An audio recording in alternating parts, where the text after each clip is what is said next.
주시기 바랍니다.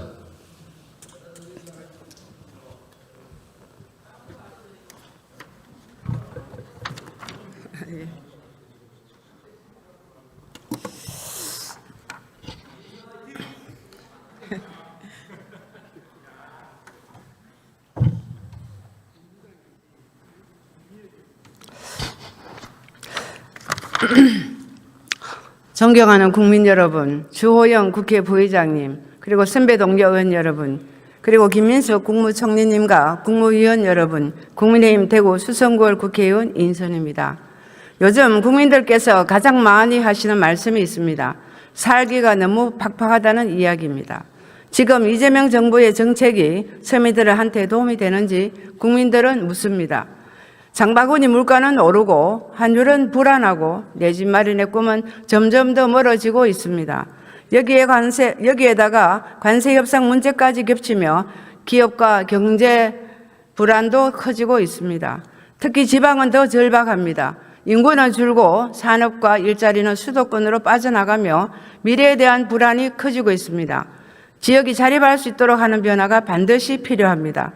오늘 저는 국민의 삶과 지역의 미래를 지키기 위해 정부가 제대로 준비하고 있는지를 묻고자 이 자리에 섰습니다. 국민의 절박한 목소리를 대신한다는 마음으로 대정부 질문을 시작하겠습니다. 김민석 총리님 나와 주십시오.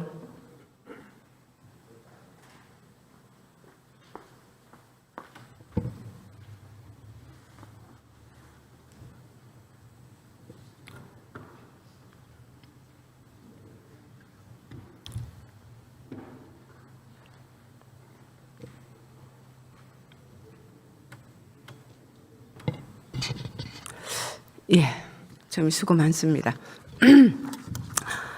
네, 요즘 가계는 파탄, 기업은 파괴, 미래는 파멸, 세간에서 이재명 정부를 삼파 정부라고도 부른다고 지난 국정감사에서 말씀드렸습니다.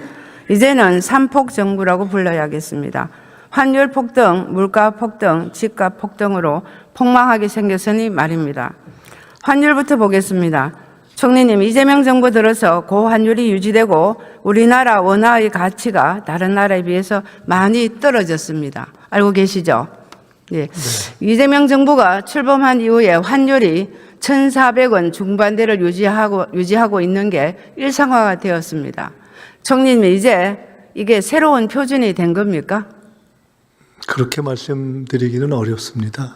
어느 정도가 적정한 환율 수준이냐 이것에 대해서는 제가 말씀드릴 사안은 좀 아니라고 보고요. 관련해서 환율을 정책적으로 관여되는 그런 당국자들이 이야기할 사안이라고 생각해서 이 부분에 대해서는 제가 그 부분에서 가볍게 말씀드릴 일은 아닌 것 같습니다. 예.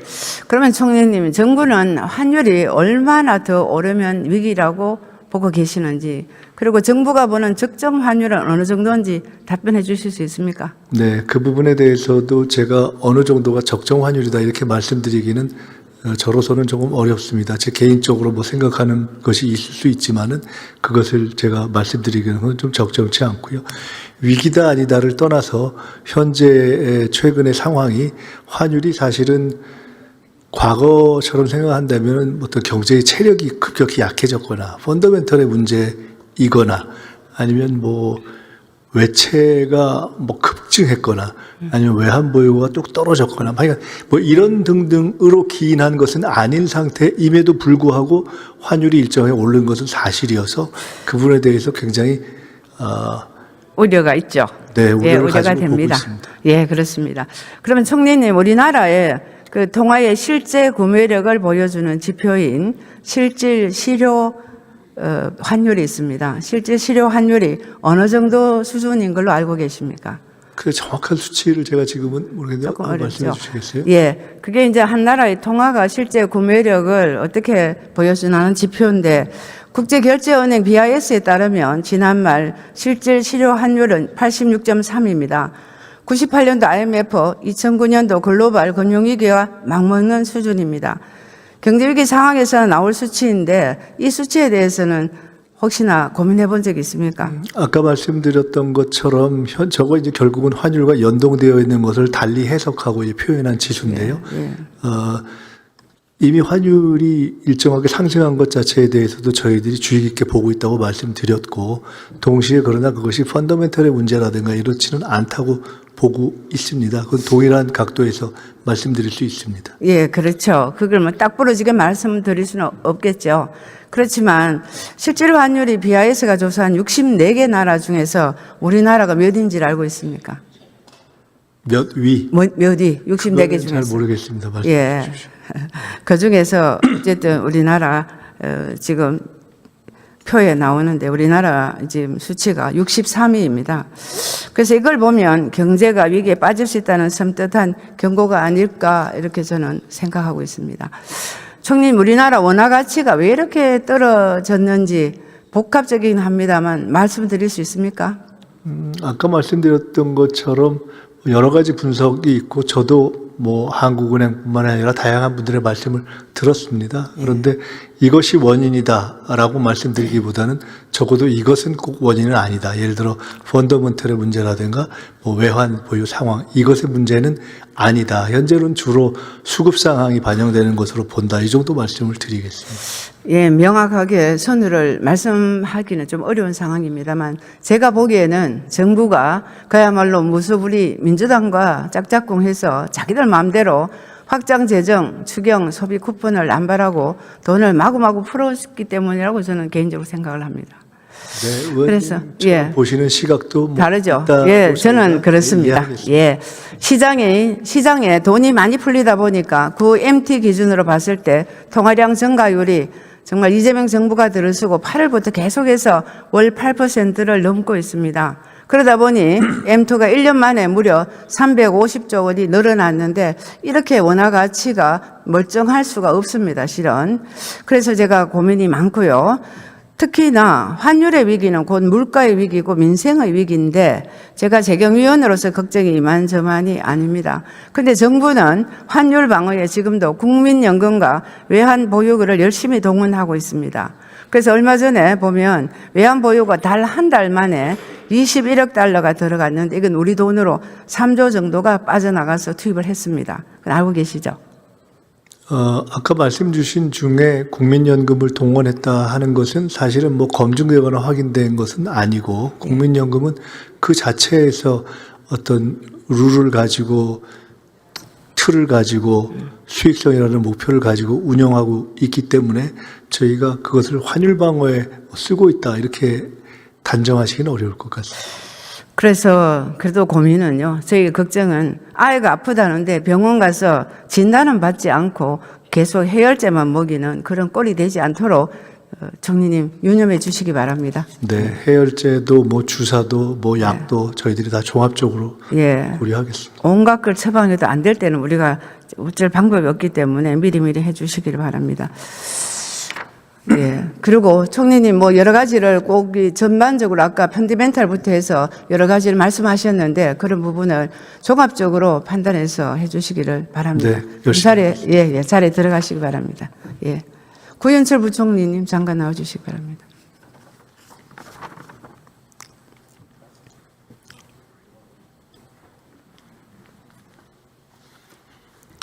네. 예. 부총님 앞에 제가 환율 얘기를 했습니다만 총리님 뭐 답변을 할 수가 없는 부분들이 많았습니다.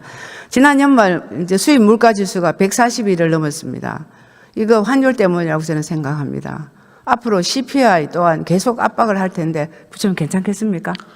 예, 이제 일부 뭐 수입품 같은 경우는 이제 환율이 절하가 됨에 따라서 뭐 그런 요인이 있습니다만 저희들이 정부로서는 이제 최대한 환율을 안정화시키는 노력을 하고 있고요. 그래서 그 환율을 안정화시키는 RIA라든지 또는 그리고 이걸 환해지하는 유도 이런 걸 통해서 아마 3월 달 되면은 또 국내로 이렇게 들어오면 한 100% 감면이 됩니다. 그런 부분 그다음에 4월 되면서 또 윅비가 편입되고 뭐 이런 과정을 통해서 저희들은 환율을 최대한 안정시켜서 수입 물가도 안정되도록 정책적 노력을 다하도록 하겠습니다. 네, 그래서 설 명절 앞두고 높은 물가 때문에 국민들이 관심이 많습니다. 그래서 이 물가를 잘 살펴주시고요. 네. 혈탕세 제가 문제가 있지만 시간이 없기 때문에 말씀드리지는 않겠습니다. 결국은 서민 물가입니다. 이것도. 그래서 지금 체감 물가가 불과 몇 년 전만 비교했을 때 괜찮다고 보시는지 체감 물가는 지금 굉장히 어렵습니다. 그래서 정부가 물가 상황이 좋아질 거라고 계속 희망 고문을 하고 있는데 제가 만난 국민들은 굉장히 고민을 많습니다. 걱정이 많습니다. 그래서 이런 감당하기 어려운 상황을 우리 부총리께서는 어떻게 국민들 안심시키겠습니까? 예, 뭐 지금 의원님 말씀하시는 그런 어떤 생활 물가 이 부분에 대해서는 정부도 굉장히 깊은 관심을 가지고 이렇게 지켜보고 있다는 말씀을 드리고요. 예. 그래서 저희들이 할 수 있는 범위 내에서는 정부가 보유한 그 물량을 최대한 방출하는 문제라든지 또 가격이 좀 비싼 경우는 정부가 재정 지원을 해서라도 가격을 낮추는 문제라든지 또는 할당 관세를 또 적용해서 또 관세를 좀 낮춰줘서 물가를 낮추는 거라든지 다양한 걸 합니다만 전반적으로는 2% 내외로 이렇게 유지하고 있다는 정도 말씀을 드리겠습니다. 예, 부총님 나오신 게 부동산 질의를 잠깐 하겠습니다. 부총님 보시기에 집값 폭등이 지금 문제가 되는데 이렇게 군사 정권 이후에 정부가 시장을 이긴 사례가 있었습니까? 뭐 시장을 이기고 뭐 그런 문제가 아니고 정부는 실거주, 실수요자 중심의 어떤 주식시장 개편을 이렇게 하는 게 그 국민의 주거 안정에 도움이 될 거기 때문에 그런 방향으로는 정책적인 노력을 집중하고 있다는 말씀을 드리겠습니다. 예, 대통령님의 말 바꾸기 또 국민과의 기싸움 이런 거에 부총님 바라보시기에 적절치 않으면 곁에서 반드시 그걸 막아주셔야 됩니다. 그리고 부총님 지금 서울 아파트 평균 매매 가격이 얼마입니까? 뭐 지금 이게 보기에 따라 다릅니다만 평형대에 따라서는 또 10매덕으로 이렇게 보통 얘기하고 있습니다. 예, 그래서 1년 만에 12억에서 15억으로 20%가 올랐습니다. 지난 문재인 정부 때 결국은 6억에서 12억으로 2배가 넘게 올랐습니다. 이렇게 부동산 폭등, 이게 양극화의 전성기라고 봅니다. 그렇게 동의하시죠? 예, 그래서 정부도 이제 집값 안정이 최고의 정책 목표라고 두고 있고 특히 이제 실거주 목적의 이제 집 공급에 대해서는 최선을 다해서 집값이 안정되도록 하도록 하겠습니다. 네, 그래서 문재인 정부 제가 보기에는 원인이 여러 가지 있었겠지만 이재명 정부도 유의하셔야 될 부분이 문재인 정부는 고위 공직자들의 내로남불 또 정부 정책에 대한 시장의 신뢰의 붕괴였다고 생각을 합니다. 이렇게 시장이 무너지지 않도록 지난 정부 28번에서는 이번 정부는 30번 할 거야 이렇게 기싸움하시지 말고 곁에서 대통령님 말려주셔야 됩니다. 하시겠습니까? 예, 뭐 정부는 그 주택 공급을 확대하는 데 최우선 순위를 두고 하도록 하겠습니다. 그리고 또 수요 관리 측면에서는 제가 몇 번 말씀드린 것처럼 실거주 목적의 수요에 대해서는 정부가 관심을 가지고 정책적인 노력을 하도록 하겠습니다.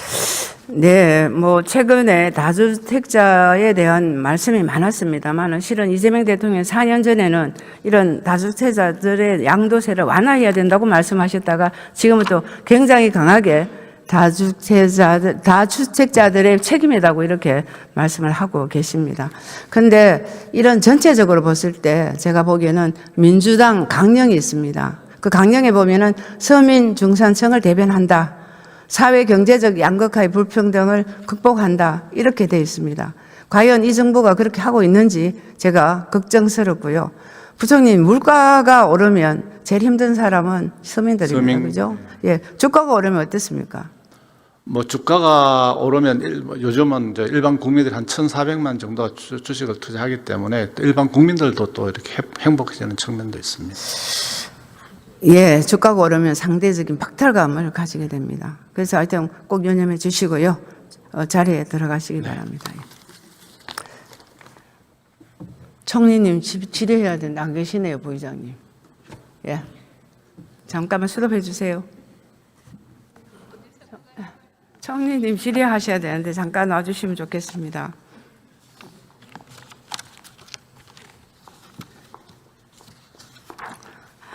예, 죄송합니다. 죄송합니다. 예, 아까 마치셔서 조금 전에 잠깐 계시라는 얘기를 제가 충분히 못했네요. 예.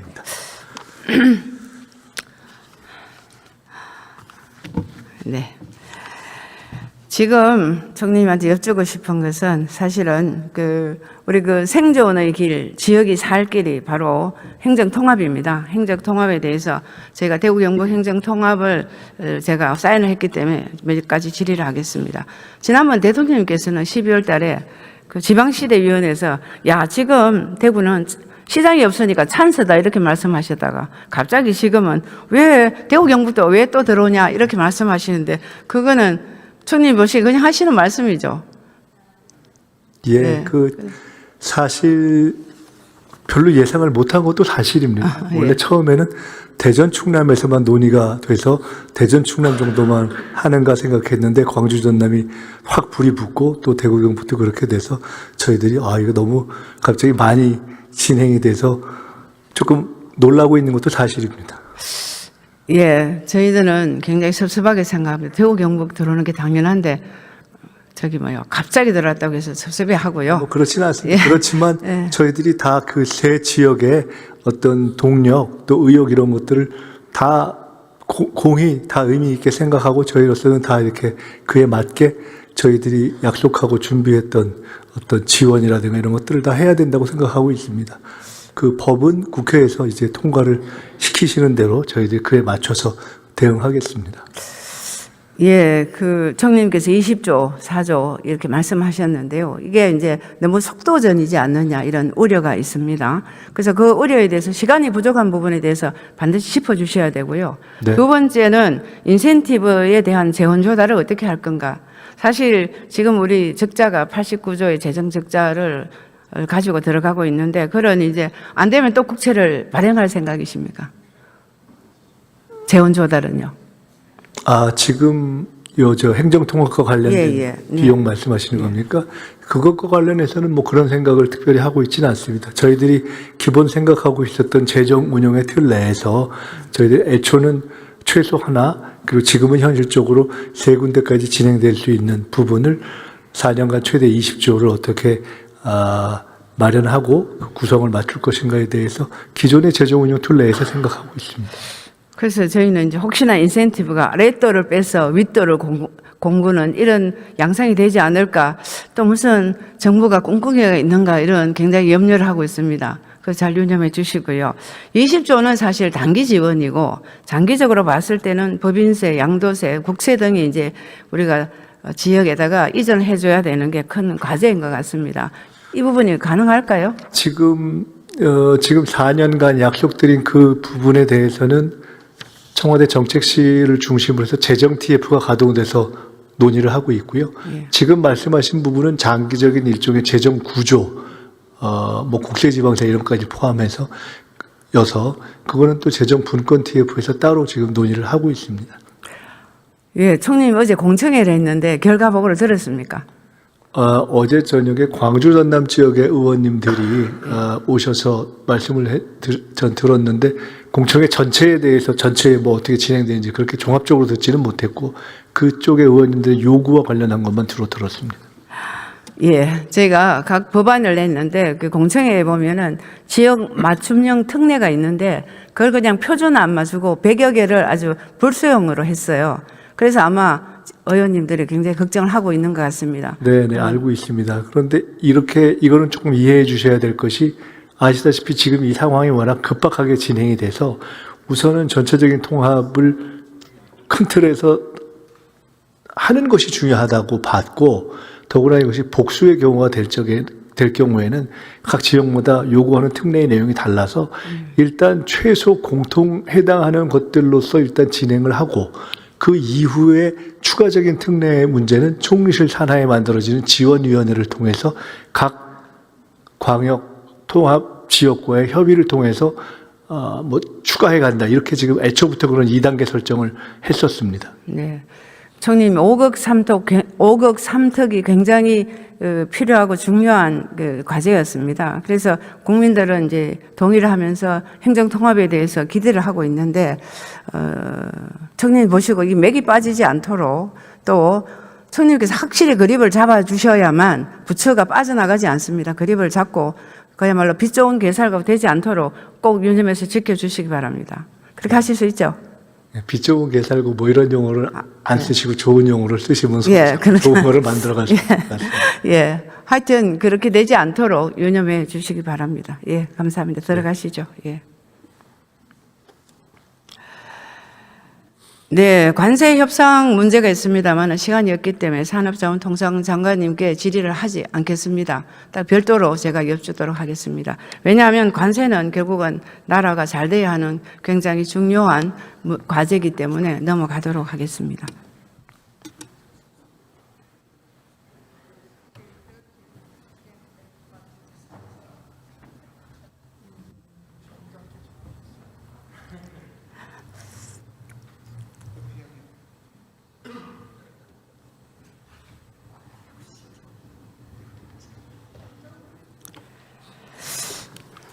존경하는 국민 여러분, 그리고 선배 동료 의원 여러분, 정부가 쏟아붓고 있는 막대한 예산이 과연 서민의 삶을 지키고 있습니까? 고물가로 오늘 하루를 힘들게 버텨야 하는 국민들에게 전광판의 주가 지수가 과연 무슨 의미가 있습니까? 방만한 재정 운용이 불러온 고물가와 고환율, 그리고 뛰는 집값은 결국 힘없는 서민들의 몫입니다. 이번 관세 사태는 정부의 거짓과 무능이 낳은 결과입니다. 국회의 날선 검증을 피하려던 꼼수는 결국 25% 관세 폭탄이 되어 돌아왔습니다. 지금의 경제 구조와 정부의 헛발질로 더 이상 지역이 버틸 수가 없습니다. 지역의 충분한 권한과 재정, 그리고 지역 맞춤형 특례가 반드시 보장되어야 합니다. 정부의 5억 3턱 정책이 선거용 구호에 그치지 않길 바랍니다. 진정한 국가의 균형